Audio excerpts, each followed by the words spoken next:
Hi everyone, delonewolf here. Welcome back to some Helium Rain, and in today's video I want to give you guys a bit of an update because number one, I managed to solve the steel problem that I was having in the game.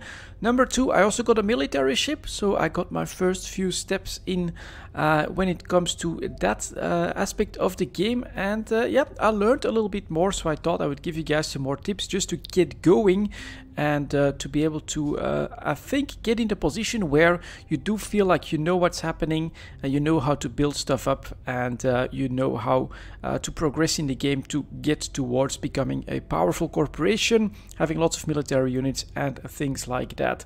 So number one, let's maybe get started with the steel problem. For that, I am actually going to first dock on the shipyard. Because in that shipyard I have been building some more ships, and it encountered that same problem, not enough steel in order to actually produce the ships that I wanted. So normally it would take like 30 days.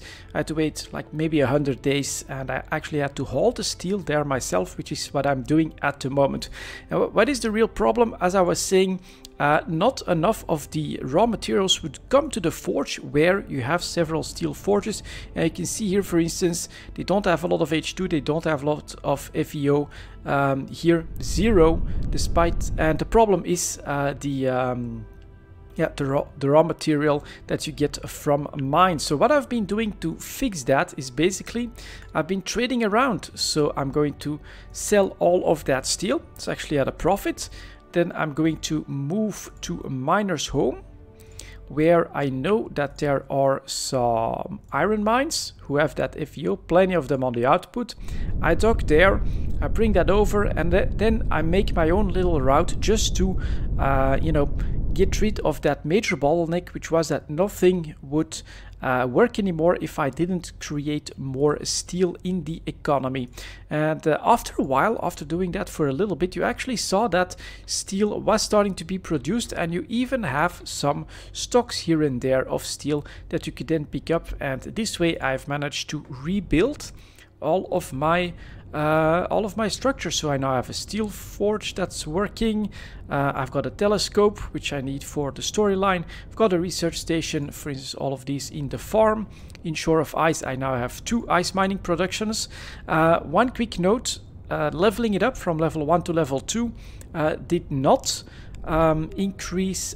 get rid of the damage that it suffered from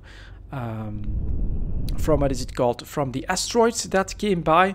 In order to do that, you actually just need some ship supplies, get in that system, and then you could do here, you could choose to repair everything in the system. It would cost something like 50, sometimes 40, sometimes 60 fleet supplies.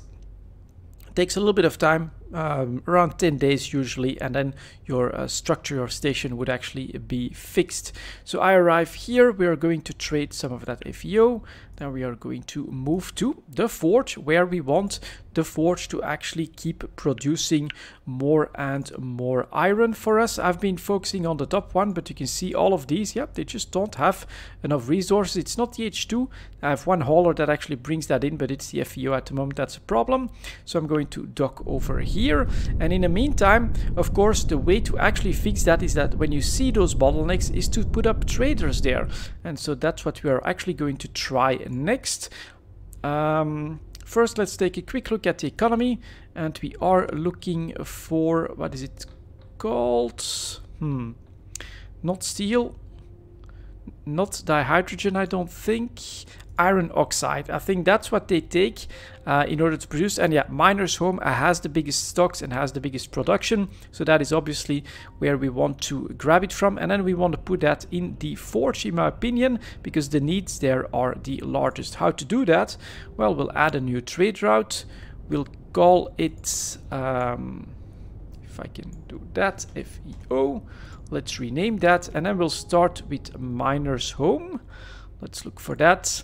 Press add, then we'll look for the forge, press add, and then basically we want these ships to do what I'm doing manually at the moment, which means that we want you to buy iron oxides, and then in the forge we want you to sell the iron oxides. There we go. You need a little bit of credits to get that going, and then here you can do lots of stuff, but you can also just leave it off. That seems to be the easiest for these very early, very easy routes. And like that, we are going to press done, and then we are going to assign my trade fleet 4, which is not assigned yet, to do that. And normally now we should start seeing that green icon go to miner's home, and then the forges, like my red fleet, is going from the spire and the forge to also supply that to help that local economy. So that is something that that I figured out. That does seem to work. So here you can see again, I'm trading that FEO. I'm making a nice profit. They don't have any steel just yet, and they're also lacking a little bit of that H2, although it is being brought. So this was actually the bottleneck when I was first encountering all of this. And so you just need to know a little bit, what are they producing where. Look at that, plenty of H2. I could actually put a second trader on there myself if I want to. And yeah, just do that manually for a little bit, just to unlock your problems.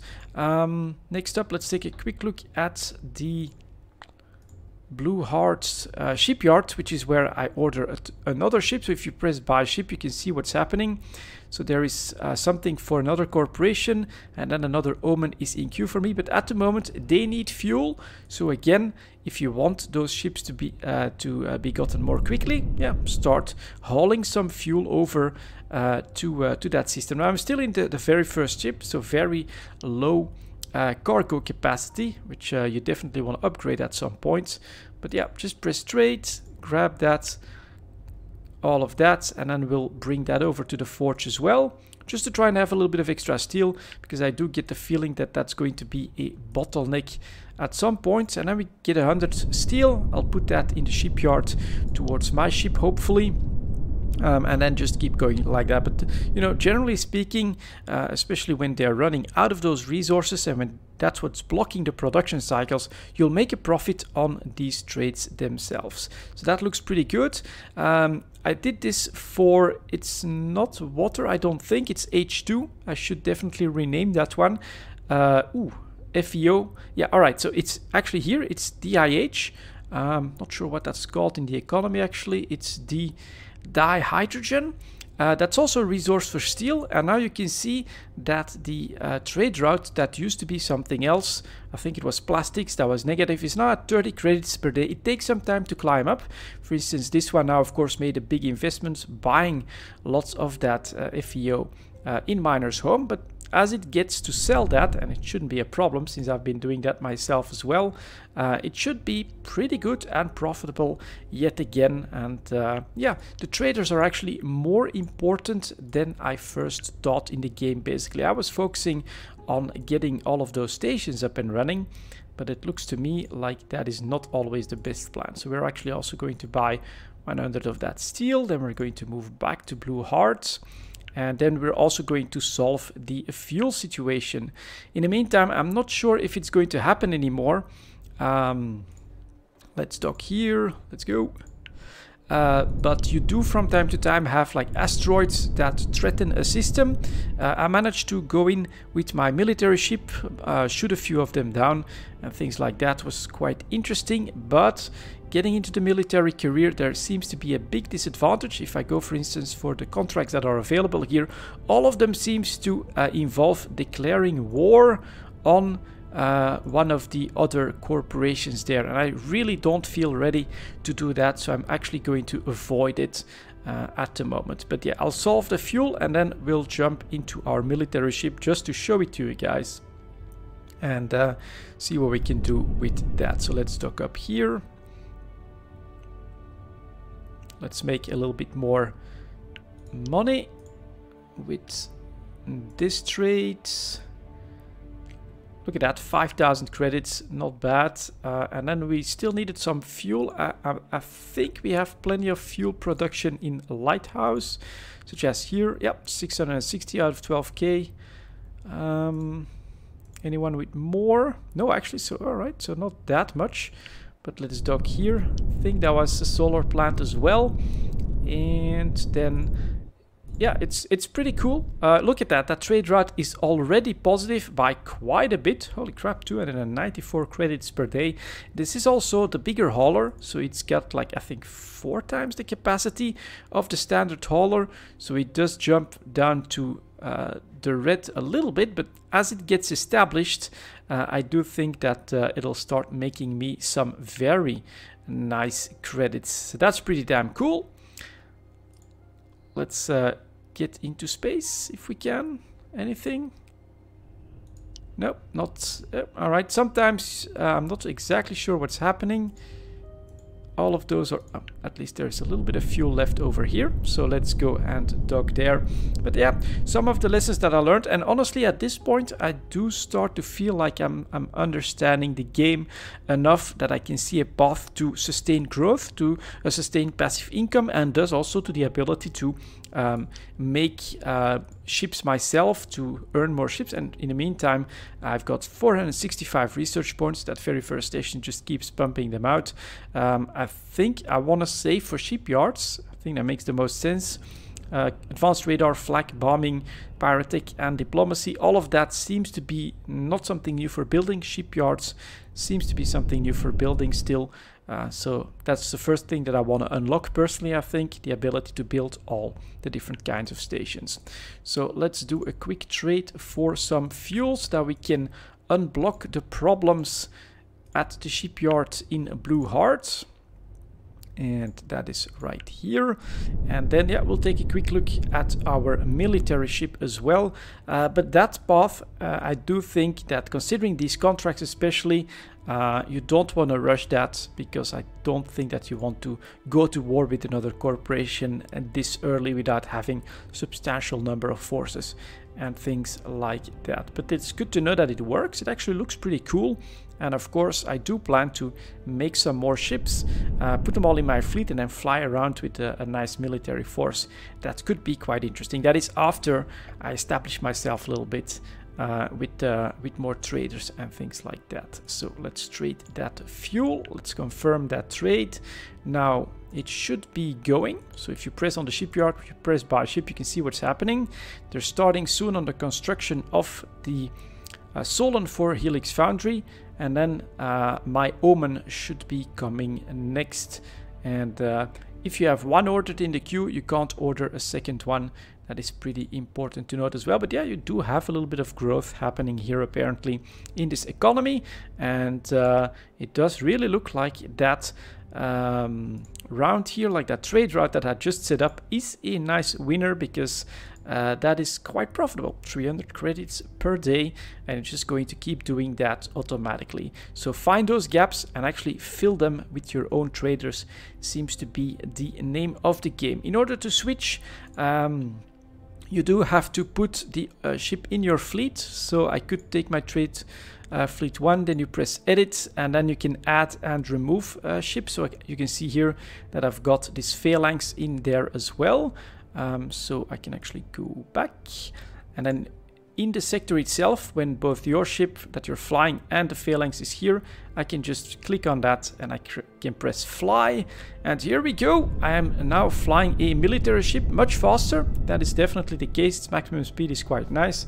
You just press F to use the eradicator cannon, and then haha, that's how it works. So yeah, it's definitely pretty cool that you can do that now. My next step in the contract for that is actually to make another fighter, put that in my fleet, and then we'll go shoot at some actual targets. So maybe I'll even make 2 of small ones or something like that. I'm not sure yet, but they're definitely taking their time in the combat tutorial as well. And then for Pendulum, that's quite a bit of work as well.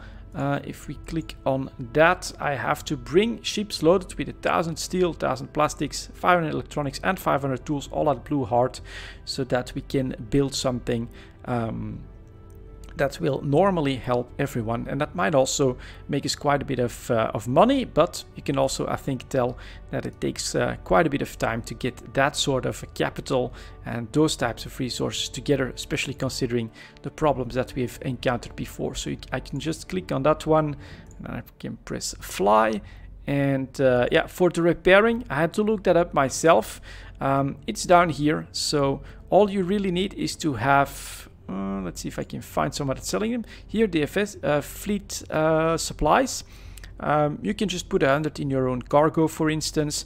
Then down here you'll have an option to repair, and it'll tell you how long it'll take and how many FS it will actually cost. So here I can, for instance, do refill, just cost a bit of credits in order to refill my phalanx, apparently. Not sure why it needs to be refilled like that, but that's the situation. And then it's just going to do that. And if we take a look at the shipyard again, is it going to build my ship? Not sure. Doesn't have a lot of fuel at this point, so I'm actually going to keep doing that. Or you can of course also try to earn some more credits. Just I prefer the VIP ones.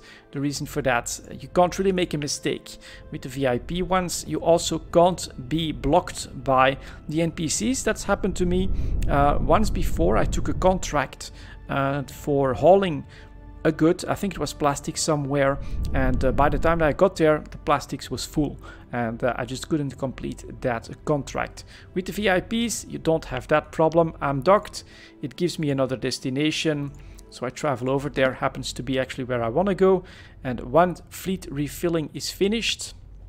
So now all I have to do is find place where I have to go, which is right there. And there we go. That is what I'm doing at the moment in Helium Rain. A very fun little game, in my opinion. Actually, once you get through the basics, you do get the feeling like you have a good opportunity to expand and to become a major power, probably even overpowered in the game itself. I think it could be cool to see NPC on NPC fights, but I must also say that the specter of X4 keeps looming in my mind, of course. That game looks absolutely awesome on a different scale, and it is something that I'm looking forward to as well. But if you need something to hold your interest up until X4, I do think, or if you want to explore this kind of genre on a smaller scale at first, then this is definitely a very, very interesting game for that. And that's gonna be it for this video, guys. Thank you very much for watching. I'll see you all next time.